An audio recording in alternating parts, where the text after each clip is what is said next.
আকাশবাণী খবর পড়ছি নমামি বসু রুদ্র।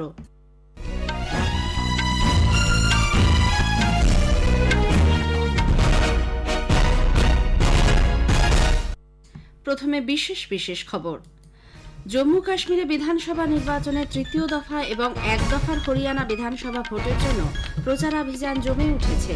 প্রধানমন্ত্রী আজ জম্মুতে নির্বাচনী জনসভায় যোগ দেবেন। জম্মু কাশ্মীর পুলিশ আভান্তিপোরা থেকে 6 জঙ্গিকে গ্রেপ্তার করেছে। প্রধানমন্ত্রী আগামীকাল মন কি বাত অনুষ্ঠানে দেশ বিদেশের মানুষের সঙ্গে তাঁর চিন্তাভাবনা ভাগ করে নেবেন। বিদেশমন্ত্রী আজ নিউ ইয়র্কের রাষ্ট্রসংঘ সাধারণ সভার ৭৯তম অধিবেশনে ভাষণ দেবেন। ব্রিটেন রাষ্ট্রসংঘ নিরাপত্তা পরিষদে ভারতের স্থায়ী সদস্য পদের দাবির প্রতি সমর্থন জানিয়েছে। মার্কিন যুক্তরাষ্ট্রের প্রবল ঘূর্ণিঝড় হেলেনের তাণ্ডবে কমপক্ষে ৩৩ জনের মৃত্যু হয়েছে। বৃষ্টিবিঘ্নিত কানপুর টেস্টের দ্বিতীয় দিনে ভারতের বিরুদ্ধে বাংলাদেশ আজ প্রথম ইনিংসে ৩ উইকেটে ১০৭ রান হাতে নিয়ে খেলতে নামবে। আসছি বিস্তারিত খবরে।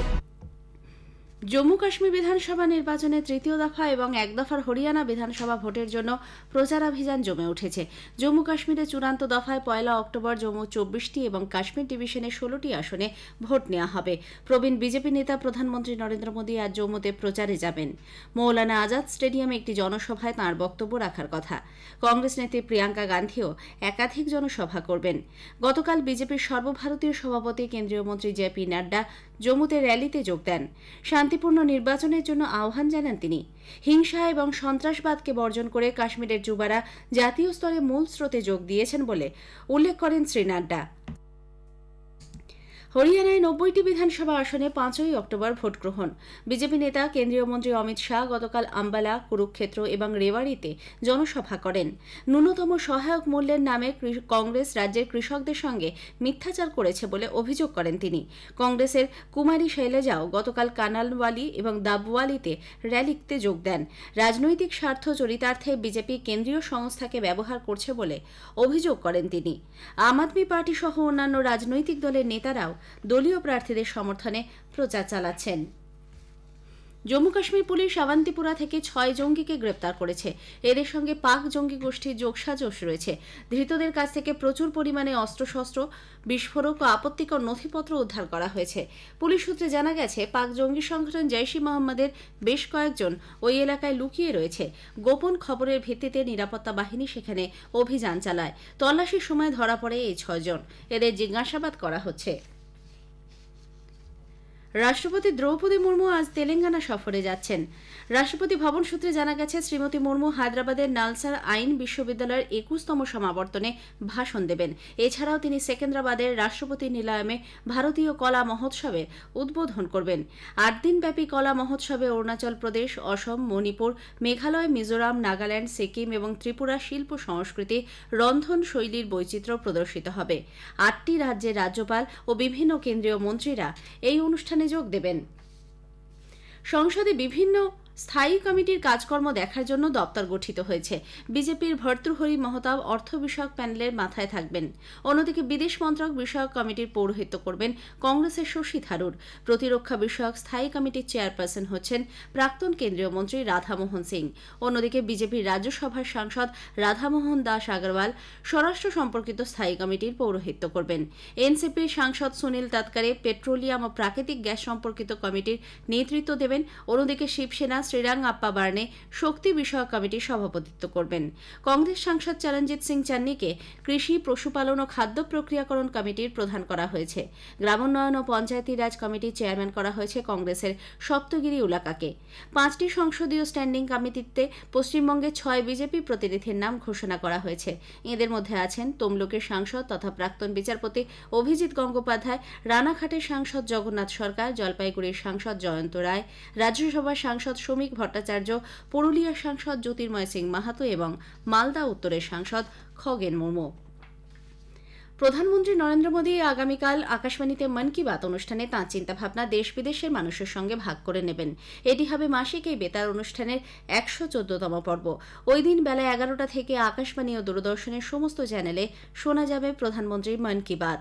এআইআর নিউজ ও ডিডি নিউজ এবং তথ্য সম্প্রচার মন্ত্রকের ইউটিউব চ্যানেল, এআইআর ওয়েবসাইট ও নিউজ অন এআইআর মোবাইল অ্যাপেও সরাসরি শুনতে পাবেন এই অনুষ্ঠান। প্রধানমন্ত্রী নরেন্দ্র মোদীর নেতৃত্বে তৃতীয় এনডিএ সরকারের প্রথম ১০০ দিন নিয়ে আকাশবাণী কলকাতার সংবাদ বিভাগ আজ রাত ৯:৩০টায় একটি বিশেষ আলোচনা সম্প্রচার করবে। এতে অংশ নিয়েছেন রাষ্ট্রবিজ্ঞানী সুব্রত হোর এবং সাংবাদিক জয়ন্ত বসু। সঞ্চালনায় শঙ্কর মুখোপাধ্যায়। অনুষ্ঠানটি শোনা যাবে আকাশবাণী কলকাতার গীতাঞ্জলি ও ১০৭ মেগাহার্টজ প্রচার তরঙ্গে এবং ডিটিএইচ বাংলা পরিষেবায়। এ খবর আপনারা শুনছেন আকাশবাণী থেকে। বিদেশমন্ত্রী ডক্টর এস জয়শঙ্কর আজ নিউ ইয়র্কে রাষ্ট্রসংঘ সাধারণ সভার ৭৯তম অধিবেশনে ভাষণ দেবেন। এবারে সাধারণ বিতর্কের মূল বিষয় হল living no one behind, acting together for the advancement of peace, sustainable development and human dignity for present and future generations, অর্থাৎ একজনকেও পিছনে না ফেলে বর্তমান ও ভবিষ্যৎ প্রজন্মের জন্য শান্তি, সুসংহত উন্নয়ন এবং মানব মর্যাদা রক্ষায় একত্রে কর্মসাধন।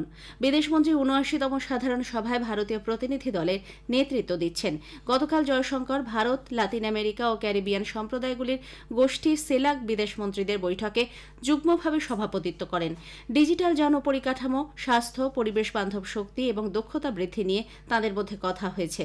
সামাজিক মাধ্যমের এক বার্তায় শ্রী জয়শঙ্কর বলেন, বৈঠকে কৃত্রিম বুদ্ধিমত্তা, ই মোবিলিটি, মহাকাশ, স্মার্ট কৃষি পদ্ধতি এবং ড্রোনের সর্বাধিক ব্যবহারের সম্ভাবনার ওপর আলোকপাত করেন তিনি।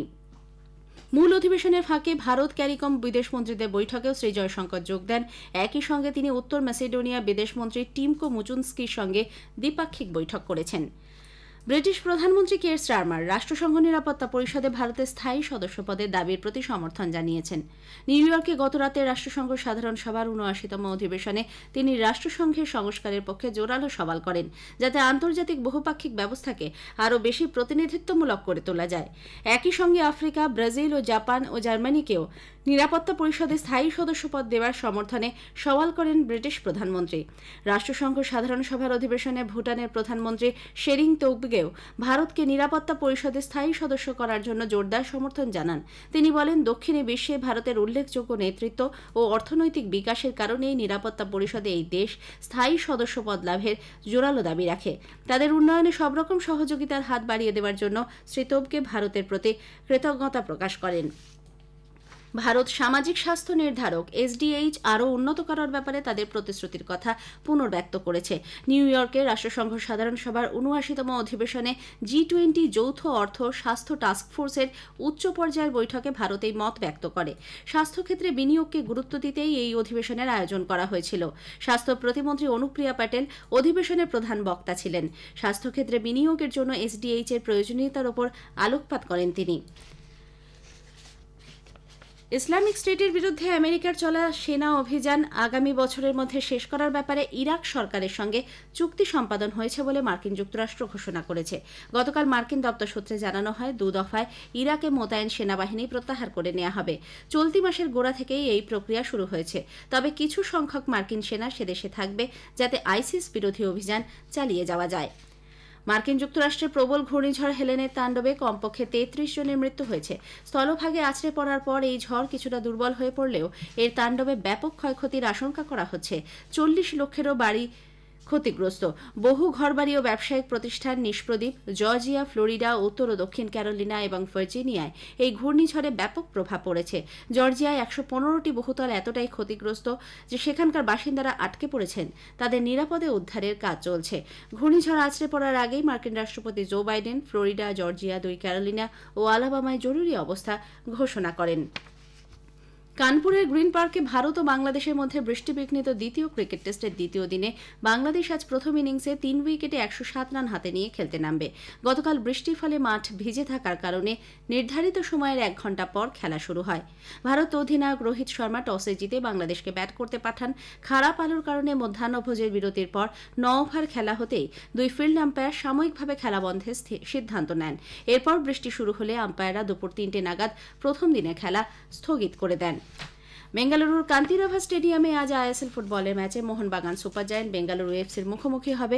ভুবনেশ্বরের কলিঙ্গ স্টেডিয়ামে অপর ম্যাচে ওড়িশা এফসি জামশেদপুর এফসির বিরুদ্ধে খেলবে। খেলা শুরু হবে বিকেল ৫টায়। শেষ করার আগে খবরের বিশেষ কিছু অংশ আরও একবার। জম্মু কাশ্মীরে বিধানসভা নির্বাচনের তৃতীয় দফা এবং ১ দফার হরিয়ানা বিধানসভা ভোটের জন্য প্রচার অভিযান জমে উঠেছে।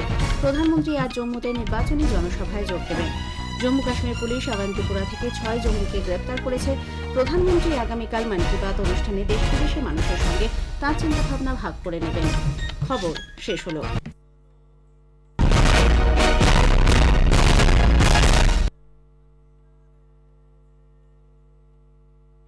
বেঙ্গালুরু